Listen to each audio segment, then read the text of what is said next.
Allah is my heart's speech, your mercy is what I beseech. Keep in my heart your remembrance, and in your deen allow me to advance. Help me in my quest, permit me to pass the ultimate test.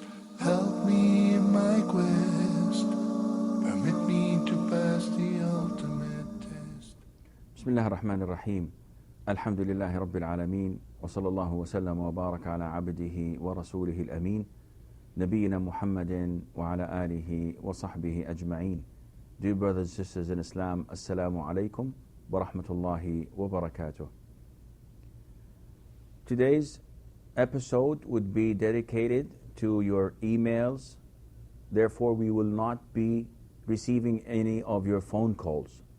If you have a question, you may send us an email, or if you would like, then you may postpone your phone call until further weeks, inshallah, when this program is back live on air.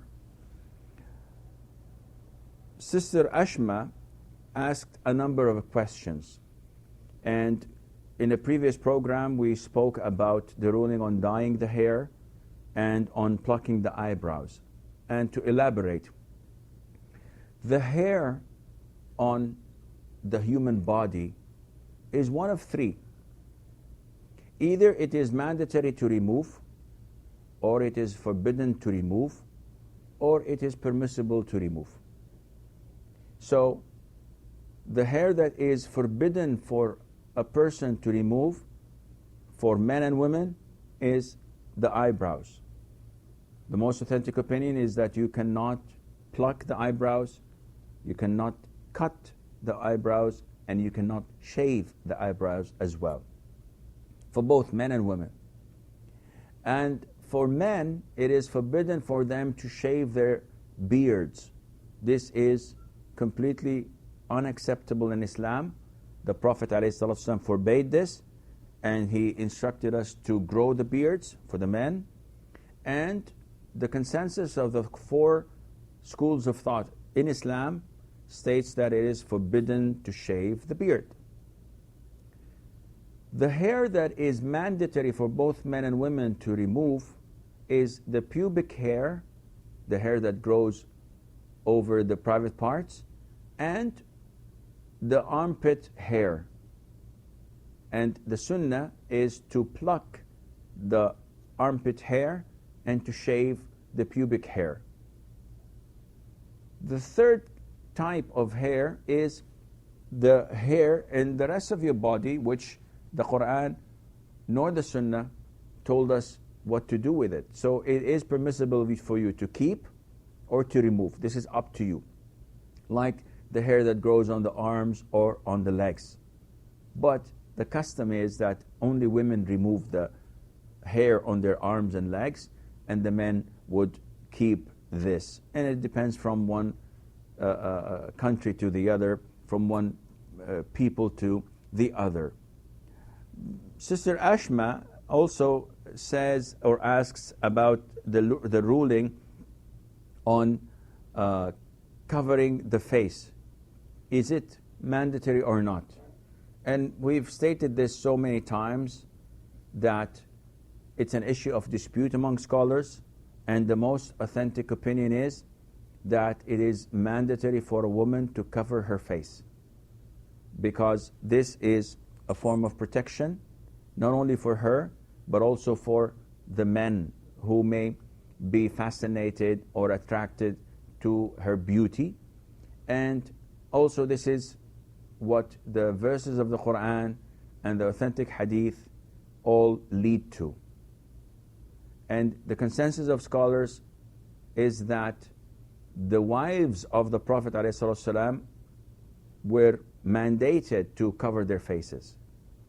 And the instruction came for also the rest of the women to cover their faces as well.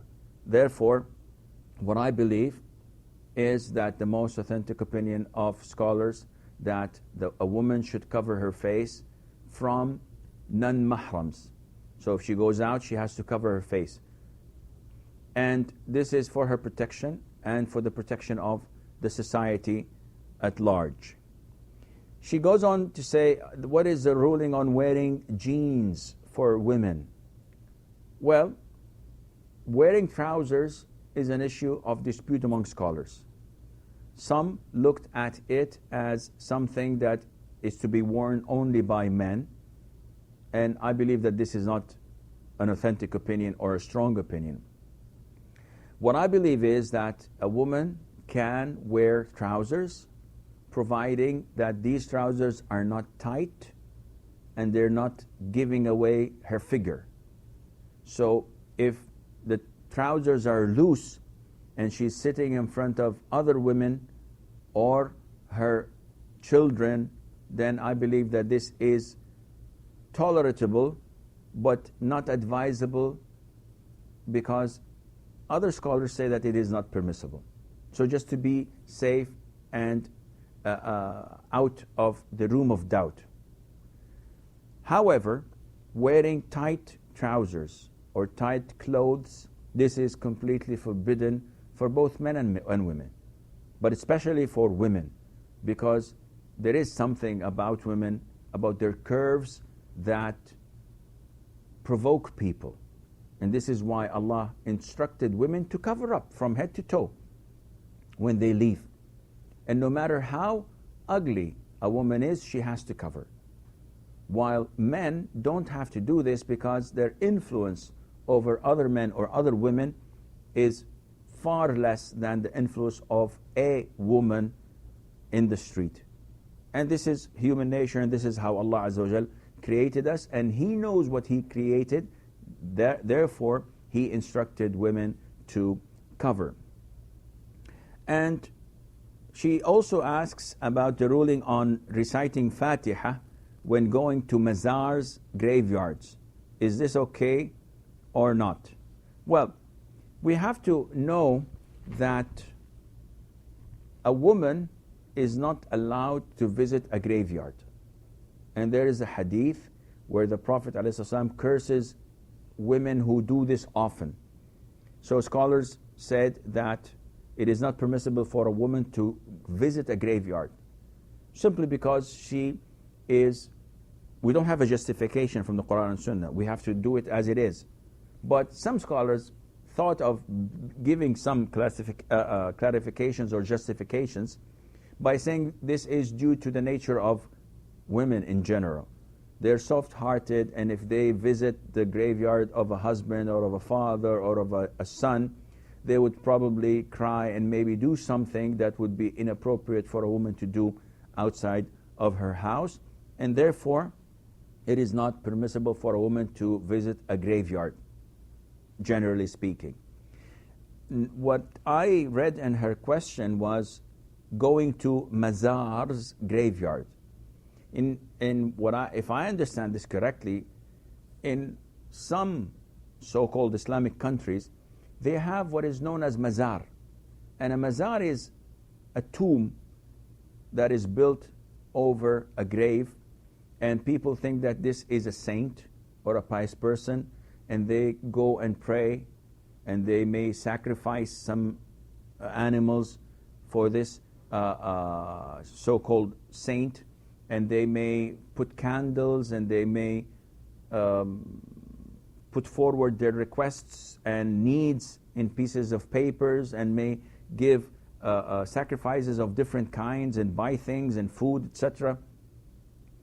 Such acts would be considered part of shirk that leads to associating others with Allah. Going to the graves and making tawaf, or touching them, seeking their barakah, or sacrificing for the saint, this is all shirk. These are deeds that can only be attributed to Allah Azza wa Jal. Asking the saint to facilitate things for us in this dunya, or to prevent harm from coming our way, is major shirk. Whoever does this is not a Muslim anymore, even if he prays, fasts, and performs pilgrimage, because he associated others with Allah. Allah does not forgive any forms of associating others with Him. إِنَّ اللَّهَ لَا يَغْفِرُ أَن يُشْرَكَ بِهِ. Allah does not forgive people who associate others with Him, and He may forgive any other sin to whomever He wishes, as stated in 2 places in the Quran. So going to such saints or to such mazar is completely prohibited for men and for women. Going to someone who's dead and asking him and telling him that I have this problem I'd like you to solve. My wife is disobedient, my son went astray, I have debts, I'm losing my job, I'm ill. Asking anyone other than Allah is shirk. If you go to a deceased, if you go to a dead person and ask him to do something for you that only Allah can do, this is considered to be major shirk, and this is not permissible at all. So going to such graveyards for men and women is not permissible. And unfortunately, a lot of the Muslims are heavily involved in such shirk. People believe in such saints, believing in calling the deceased, the dead, asking them for guidance and for help. They would swear by these so-called saints, yet they would refuse to swear by Allah Azza wa Jal. Or they would find it easy to swear by Allah and lie, rather than swearing by these saints and lie. They could never lie.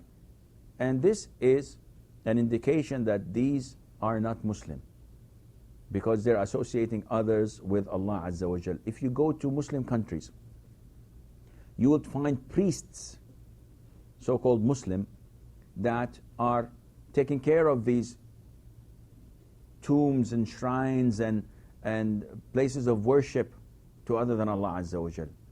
And they are the priests that take the money from the poor and telling them that your prayers would be answered, you will have a child, and your debt would be paid, and this and that. And all of this is blasphemy. You're associating others with Allah, even if you do this with the Prophet. Allahumma salli wa sallim alayhi. Even if you go to the grave of the Prophet alayhi salatu wasalam, and ask him and address him, O Prophet of Allah, do this for me, do that for me, or ask Allah to do this for me or do that for me, this is shirk. Because you're asking someone to do something that only Allah can do for you. And why go to saints and to humans when you can go and turn to Allah Azza wa Jal? They say, yeah, we know that, but these saints, these pious people, they're closer to Allah. So we call them so that they could call Allah Azza wa Jal. And this is exactly what the mushriks, the mushrikeen of Mecca replied. When they were told, why do you worship these idols? They said, we don't worship them. We don't believe that they have life and death in their hands, or that they get the rain to fall down, or that they bring us provisions. We don't believe this, but we take them as intermediates to Allah Azza wa Jal. So it's our way to Allah through them. And Allah described them as mushrikeen, those who associate others with Allah. So this is a very major issue. It is far greater than how you pray or how you fast. It's far important, more important than committing adultery or drinking intoxicants. These are sins, major sins. But what I've just mentioned is something that annihilates Islam, that voids Islam, that cancels Islam altogether, no matter what you do, and it's something that we should take care of. I believe that we have a break. Stay tuned, and inshallah, we will be right back.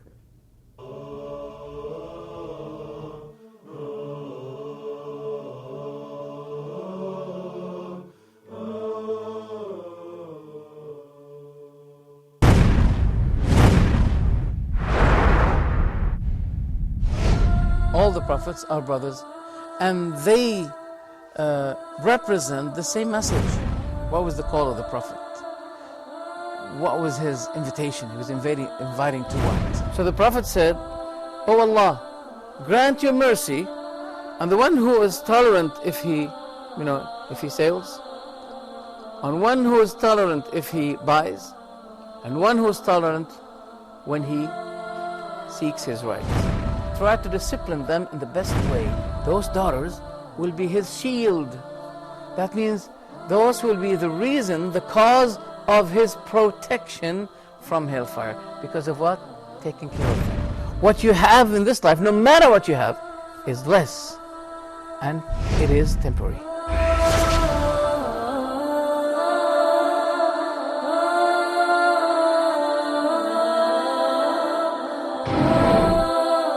The entire staff at Huda would like to wish you a wonderful and blessed Ramadan. Assalamu alaikum and welcome back. Umama from Saudi Arabia sent us an email saying that my husband has his own house where his parents and sisters stay, and an empty land and several flats which he has rented. Kindly advise and explain in which property does he needs to pay zakat. We've stated this before, and we've said that zakat is dependent on the category that it should be paid. So you have 4 categories that you have to pay zakat for. If you understand them, if you believe them, then you, inshaAllah, would not need to ask questions about zakah in the future. The 4 categories that scholars say are as follows. Gold and silver. Gold and silver and whatever falls under this category, such as currency, euros, dollars, etc., you have to pay zakah for that. The second category is whatever comes out of the ground in forms of vegetation that can be weighed. So in this and can be stored as well. So we have dates, we have raisins, that we have wheat, we have cereals. All of these can be weighed or can be contained and can be stored. You have zakah for this. The third category is the cattle, camels, cows, sheep, and the likes, if they feed on an open prairie. So you have to pay zakah as well. And the last and fourth category is things that are displayed for sale. So things that you buy and sell, goods, then you have to pay zakah for them. These are the 4 things, 4 categories. So if a person says, okay, I have a car, do I have to pay zakah?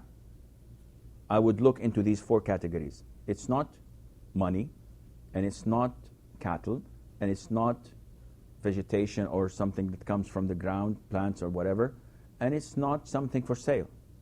So no, I don't have to pay zakah. Do I have to pay zakah on my clothes? Same thing. My watch, my pen, my house, my furniture, the same thing. So we go to Umama's question. Her husband has his own house. Does he pay zakah? If we look at the 4 categories, we say, no, we don't. Okay, he has an empty land. Let's look at this empty land. Why does he have an empty land? If she says that, well, he buys lands and he sells them, and he makes like 5% profit on each land he buys and sells, and he keeps on doing this 6-7 times a year. And in this case, it falls under the 4th category, which are items displayed for sale, goods. So yes, he has to pay zakah. But if she says no, he bought it like 5-10 years ago, and it was a good deal, and he does not know, maybe he's going to build a house, maybe he's going to keep it so that his or our children would inherit it. He doesn't know what to do with it. And in this case, there is no zakah for that, because it does not fall under the 4th category. She says that he has several flats, and he rents these apartments. If I have something that is for rent, there is no zakah, because it's not one of the 4 categories. This means that I could have a company, or I can own myself 4 or 5 buildings, and I'm renting these buildings, leasing them, and I'm getting money. And these 5 buildings cost €1,000,000. So, do I have to pay zakah for €1,000,000? The answer is no. Because it is neither money, it is not cattle, it is not something that's coming from the ground, and it is not something that is for sale. It is for rent. But when I get the rent and a whole year passes on this rent, then I have to give zakat for it, 2.5% of what I have. Imagine I spent all the money and a whole year did not pass. There is no zakat. Imagine I have 100 cars and I'm renting these cars on daily basis. And whenever I get the revenue and whenever I get money from such rentals, I pay back the installments to the company. So maybe I'm generating 100,000 or 500,000 euros a year, but I'm not keeping a single penny. Do I have to give zakat? The answer is no, because what comes goes and you don't have any savings. So if you understand this, these 4 categories, and you know what falls under them, you, inshallah, would not need to ask this question again. Brother Muhammad says, I'm 23 years old. I am too skinny, not like others in my age. Is it permissible if I ask Allah in my prayers to make me stronger physically? Is it considered to be a matter of dissatisfaction of what Allah has given me? The answer is no. This is not a form of dissatisfaction, because Allah Azza wa Jal would test us with different kinds of tests and calamities. Being satisfied with Allah's testing and decree does not mean that you don't change your present. It's like saying that I broke my arm, and this is a test and a calamity from Allah. But to prove that I'm satisfied with Allah's testing, I'm not going to fix it. I'm not going to go to the doctor. This is insane. Being dissatisfied is when you complain and when you always object to Allah's rulings. Why did He do this? Why me, not Him? Why all the others are not suffering as I am? Well, this is being dissatisfied. So in your case, because you're suffering from this thing that you don't like, which is being skinny, and a lot of the people nowadays in the times of obesity would wish and hope that they are as skinny as you are, it's not a problem, it's not a sin to pray to Allah to make you gain some weight and to give you a better body. And I believe that if you add to such dua and supplication that you eat a little bit more, that would add value. It would inshallah help to increase your weight if you eat the proper food and exercise properly. Brother Adnan sends us a question regarding washing the feet while performing wudu. He says in the Quran it is commanded for us to mash our head and feet, that is to rub over our heads and feet, as asked by one of my Shia friends. I was not able to rebut him in this matter, as he said there is nothing above the command of Allah in the Quran, even the Prophet ﷺ. Hope you can give me a reliable and beautiful answer. First of all, it is not permissible for you to take a friend that does not share your beliefs. So you can only be friend with Muslims. Okay, you may have an associate, a colleague, someone who works with you. This is permissible, whether he's a Muslim or a non-Muslim. But to hang out with such a person, or to befriend with and to socialize and favor him more than any other Muslim, this is not permissible. Secondly, those who follow deviant sects, you cannot be friend with them unless you want to call them to Islam. which means that you have to prepare yourself with the proper knowledge. But if this involves that they insult your religion, if they insult your Prophet ﷺ, if they insult his wives or his companions, this is not permissible for you to talk to such people, let alone to be friends with. Now, thirdly, when you said that Allah commanded us to do masih, that is rubbing the heads and the feet, this is wrong. Allah did not command us in this fashion as your so-called friend understands it. If you look at the verse in Surah Al-Ma'idah, Allah Azza wa Jal instructs us whenever we want to pray to wash the faces, to wash our faces, and to wash our hands and arms to the elbows, and to wipe over our heads, and to wash our feet to the ankles. This is the ayah that if you open any book of any Quran, you will find it written in this fashion. If you know Arabic, you will find that Allah Azza wa Jal is saying this, but the order of the limbs has been made in such a way that you have two organs to be washed, one to be wiped, and one to be washed again. This to indicate that the order is one of the pillars of wudu. Otherwise, the verse would have been like so: O you who believe, whenever you want to pray, wash your faces, wash your hands and arms to the elbows, wash your feet to the ankles, and wipe over your heads. This is one way of reciting the ayah and the qira'ah, and this is found all over the books of the Quran.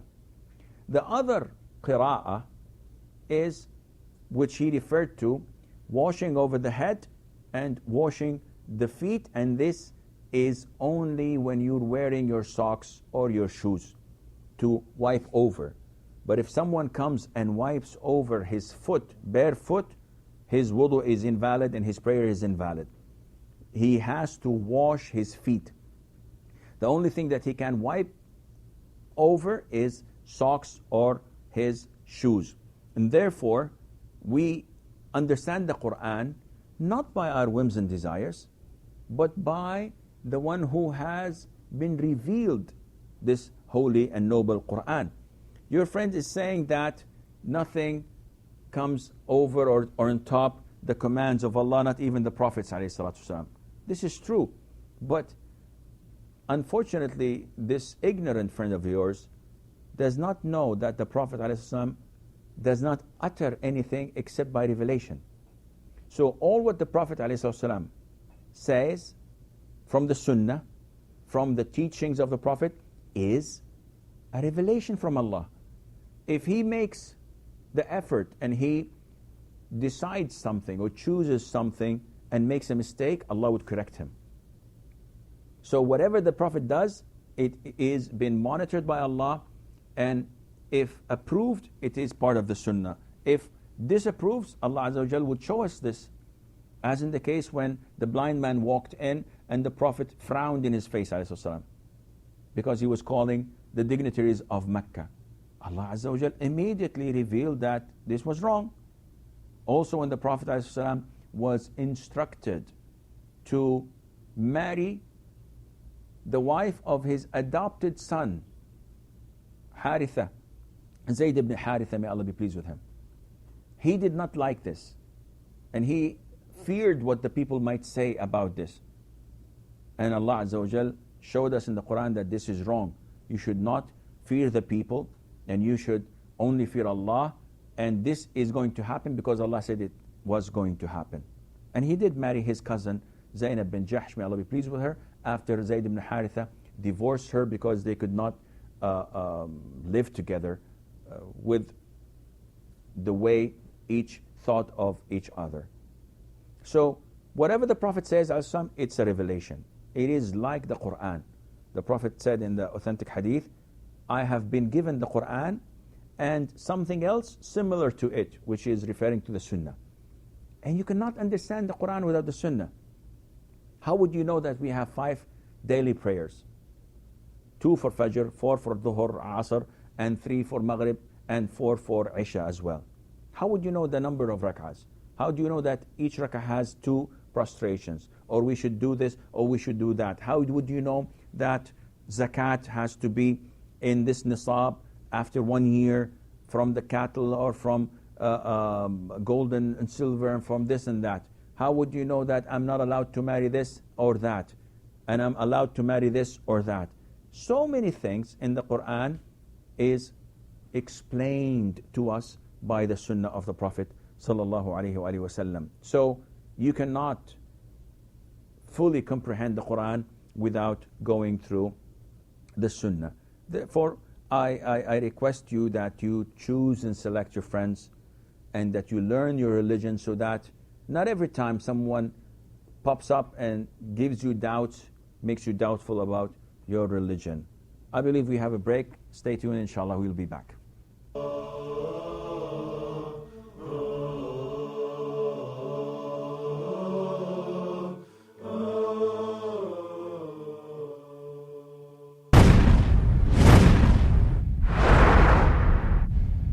Welcome to Ramadan in Focus. I'm Yusuf Estes.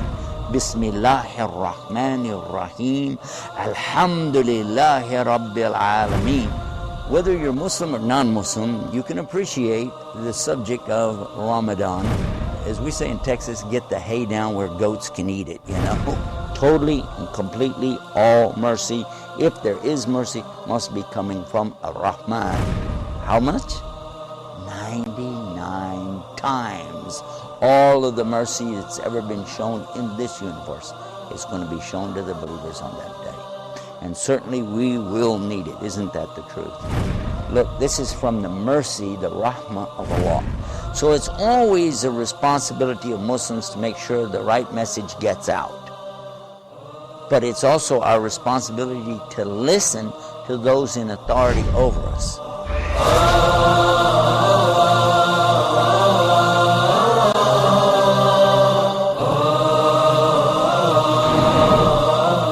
The entire staff at Huda would like to wish you a wonderful and blessed Ramadan.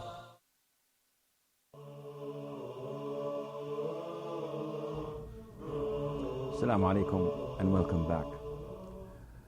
Fatumatta sends us a question, and she says, is female circumcision permissible, and whether it was done during the time of the Prophet ﷺ?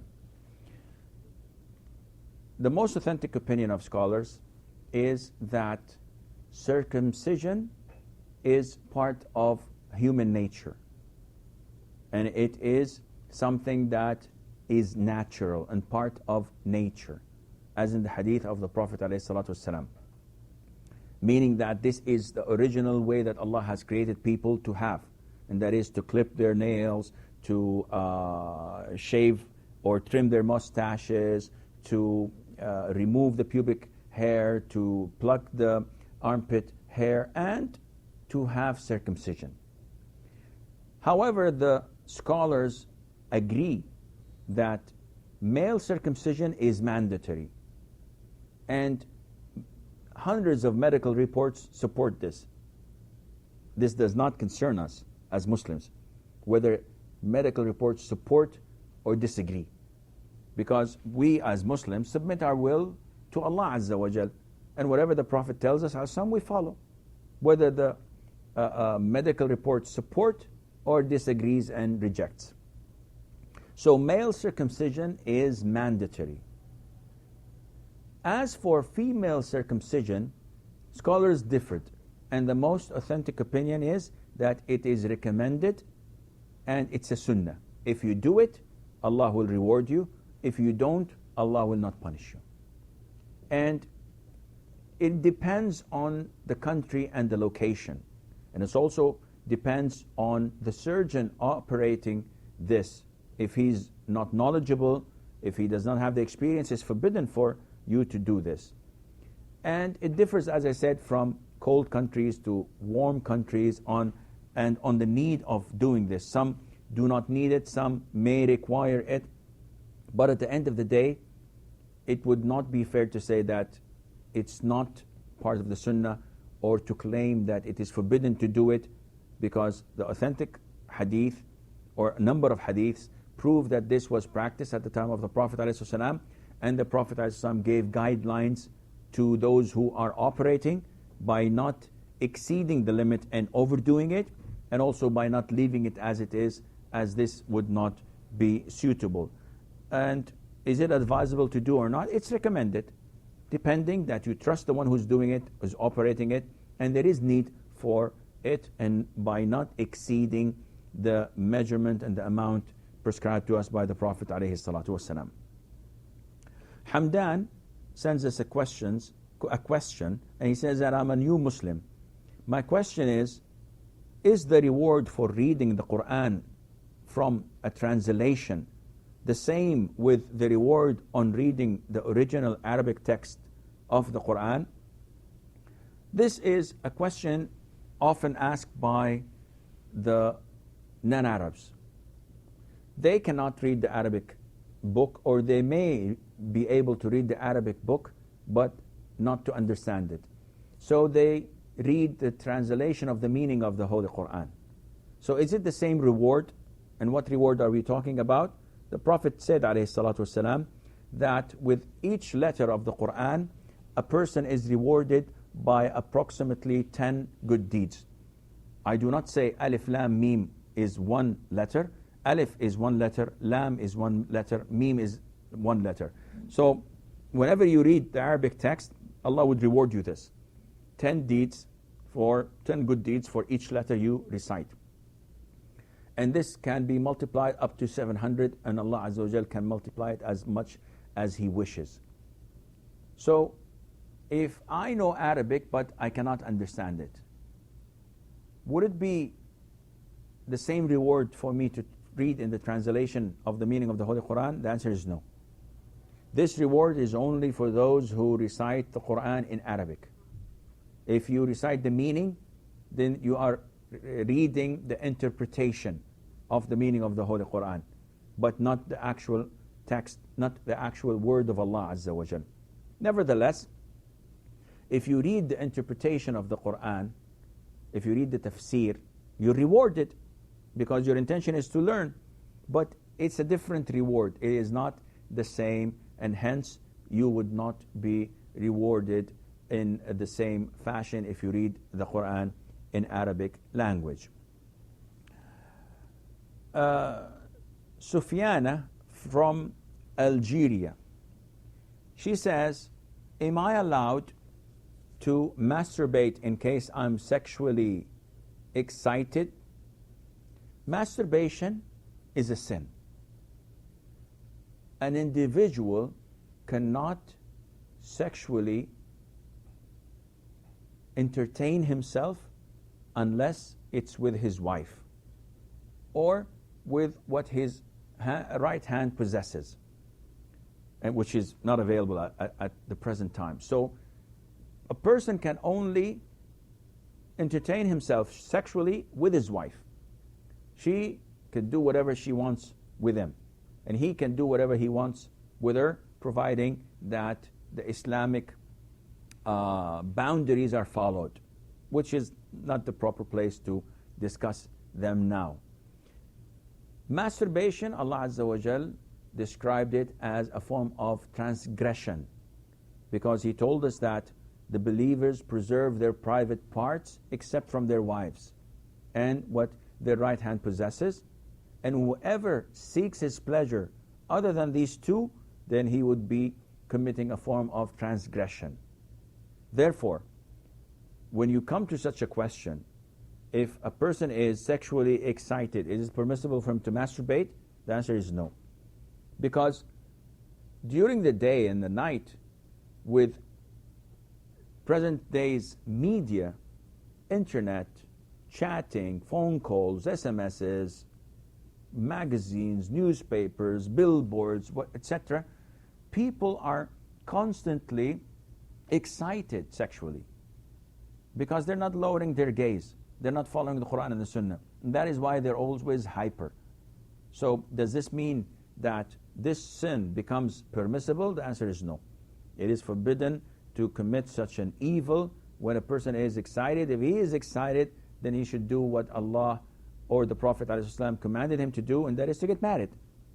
So if you have a wife or if you have a husband, then go and satisfy yourself with your spouse. If you don't, and you're still excited, then you have to fast, because this shortens your temper and makes this urge of having sexual desire far lesser in extent with the grace of Allah Azza wa Jal. Sardar from India says, I have a doubt about asking wasila from Muhammad sallallahu alaihi wasallam in our supplication. Is it permissible? See, one preposition would make a difference. If you say asking wasila from Muhammad alayhi salatu wasalam is different from asking wasila for Muhammad. We as Muslims are instructed to ask the wasila and the fadila and the al-maqam al-mahmuda to the Prophet ﷺ after every adhan we hear. And the Prophet said ﷺ, whoever hears the adhan and repeats after the mu'adhin what he had said, and then says, "O Allah, give our Prophet ﷺ the means, the wasila, and the virtue, al-fadila, and the al-maqam al-mahmud, which is the praised place on the Day of Judgment." The Prophet said, whoever asks this for me, then he will win my intercession on the Day of Judgment. And whoever the Prophet intercedes for, this means that he, inshallah, would be accepted by Allah, and Allah would accept his intercession. So asking the wasila for the Prophet is permissible. Not only that, it is highly recommended to do, and we do this every single day, 5 times a day at least. Now asking the wasila from the Prophet ﷺ is completely prohibited, and it can reach to the level of shirk and associating others with Allah, because you cannot ask anything from the Prophet ﷺ. The Prophet is dead, and whoever says that he's not dead, he is insane. Allah in the Quran says, إِنَّكَ مَيِّتٌ وَإِنَّهُمْ مَيِّتُونَ. You are going to die, and this is, you're dead, and they are as well going to die. And when he passed away, sallallahu alaihi wasallam, the companions washed him, they offered funeral prayer, and they buried him. So if he's not dead, then what was this play all about? I believe we have a break. Stay tuned, and inshallah we'll be right back.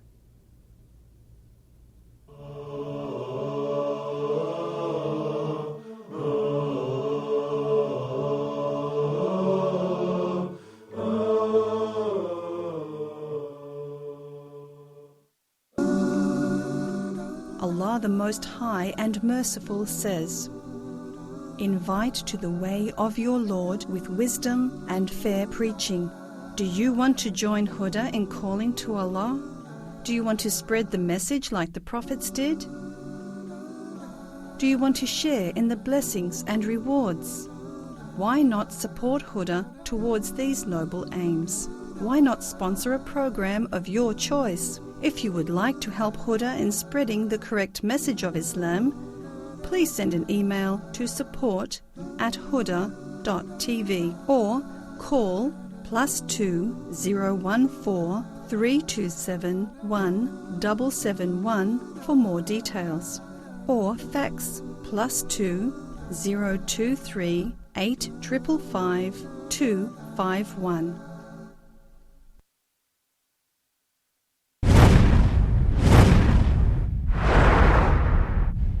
Would like to talk about some of the things that remind us of what Ramadan's really all about. To learn some of the lessons that Ramadan teaches us, how to put that in effect in our lives, and even how to carry it forward after the month of Ramadan. So before I even pray, I need to purify my body. But before I do that, I need to purify the heart. And this is key to all of us. One of the things about Ramadan, is that nobody can actually see you fasting. The real value of the Quran is to know and understand the meaning behind it, and then to put that into our lives, put it into practice, so that the Quran becomes living inside of me, and I begin to respond to the things around me in my life according to the way Allah wants me. This is the month of inspiration. This is the month for the revelation, and this is the month for me to have a chance to really think about my Lord. Think about what it is that He's given me and how I should be so appreciative of that. Oh Allah, You are the creator and sustainer of the whole in the universe, and we ask from You this, accept from us.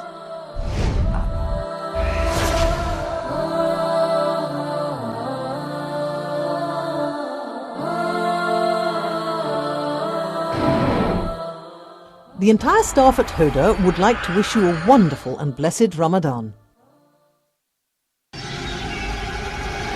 Dear viewers, Huda programmes can be watched in the English section of the in-flight entertainment directory on board all Saudi airline flights, domestic and international. Sit back, relax and enjoy watching Huda's entertaining and enlightening shows on your trip. Huda wishes you a safe and successful journey. Huda, a light in every home.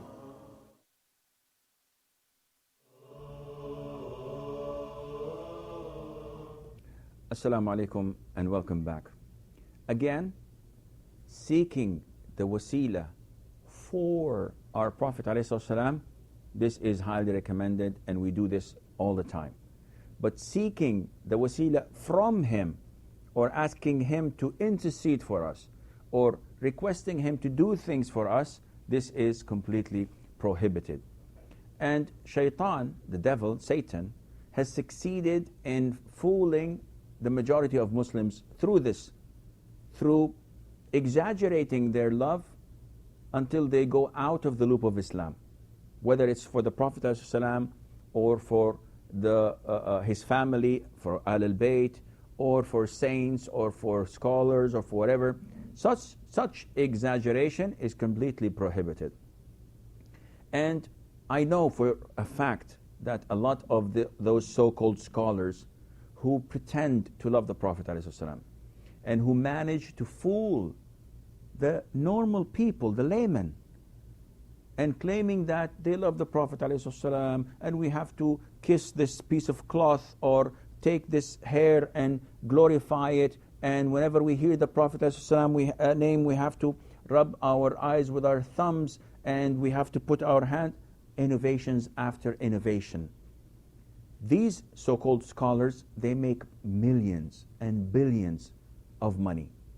They charge those who follow them because they fool them, and they would make these plots to distract them from following the Quran and Sunnah, and they would extort them for money.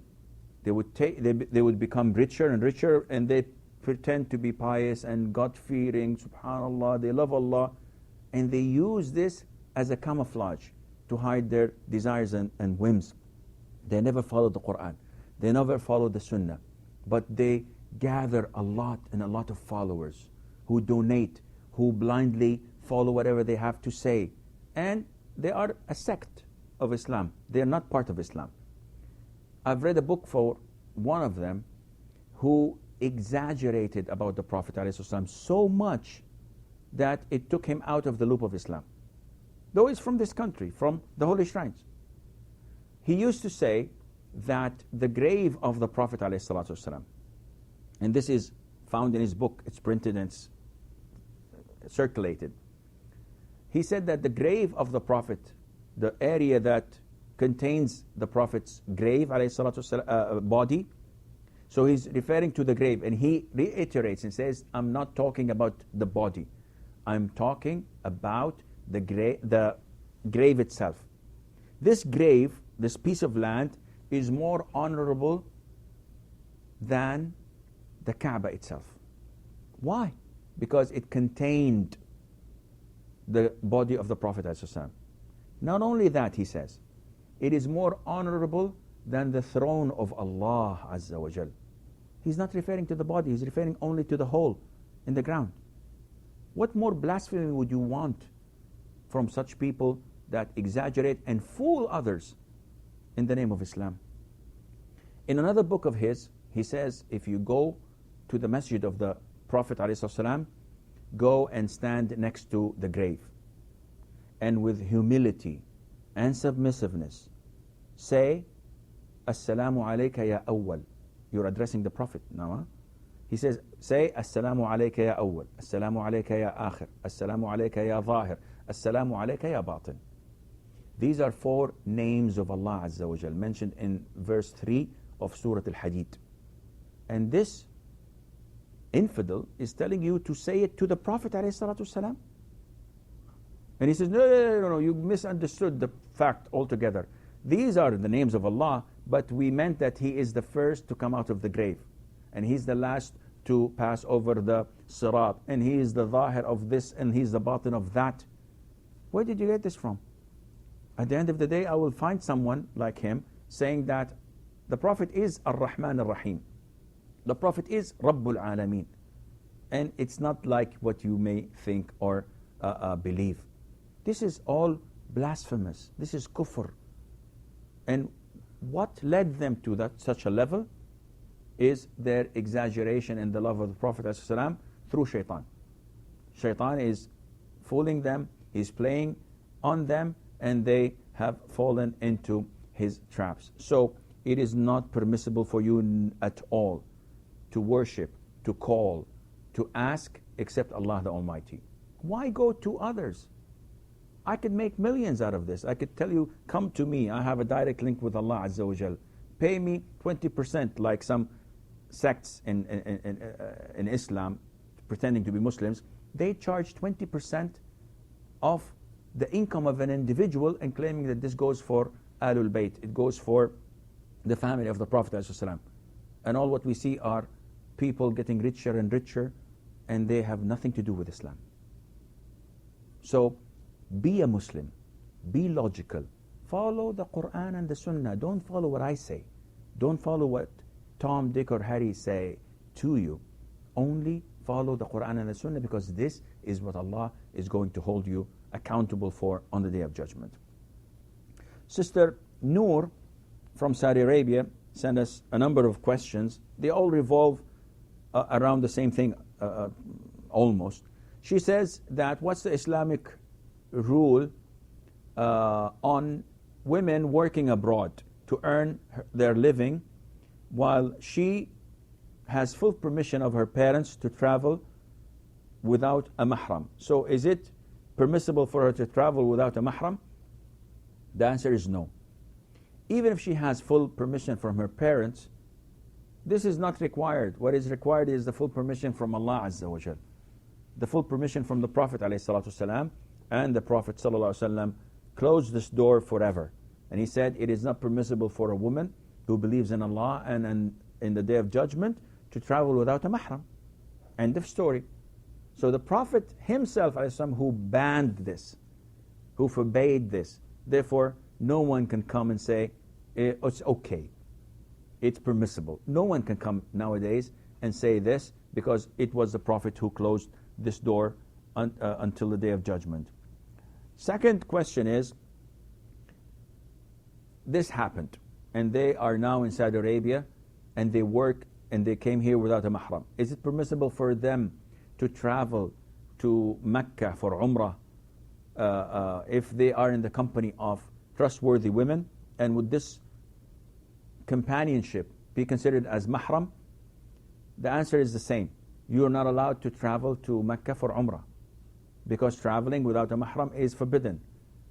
Because you came all the way from your country to one city does not mean that you can hop from one city to the other without a mahram, because you initially came without a mahram. No, this still remains, and the sin is reoccurring again and again whenever you travel. But if you are working in Jeddah, it is permissible for you to go with a group of women to perform Umrah, because Jeddah and Mecca are not considered to be a traveling distance. So they're considered to be suburbs of each other. So going up and down to Mecca for residents of Jeddah is permissible And a woman does not need a mahram for that. She needs the companionship of trustworthy women. And the third question, can I spend the whole of Ramadan in Mecca and joining the group of women in the same hotel from my country who came for Umrah and treat them as my mahram since I am alone? The answer is the same. If it's traveling to Mecca, no, this is not permissible, even if you are staying in a hotel with your country citizens, women generally, they are not your mahram and you cannot be with them. But if you are from Jeddah and you're traveling to, or you're going actually to Mecca and to stay with them, this is okay and there is nothing, inshallah, wrong in that. Abdullah says, does the Prophet sallallahu alaihi wasallam have 99 names? There are a number of books written about the Prophet ﷺ's names, and there are hundreds and hundreds of books about the life of the Prophet ﷺ. But about his names, I believe that there are about 14 of them. However, the scholars say that this is an exaggeration, because the names of the Prophet ﷺ are a handful. And there is a difference between names and attributes. So the Prophet might say, or we can describe the Prophet ﷺ to be the light in the darkness, or the guidance of the unguided.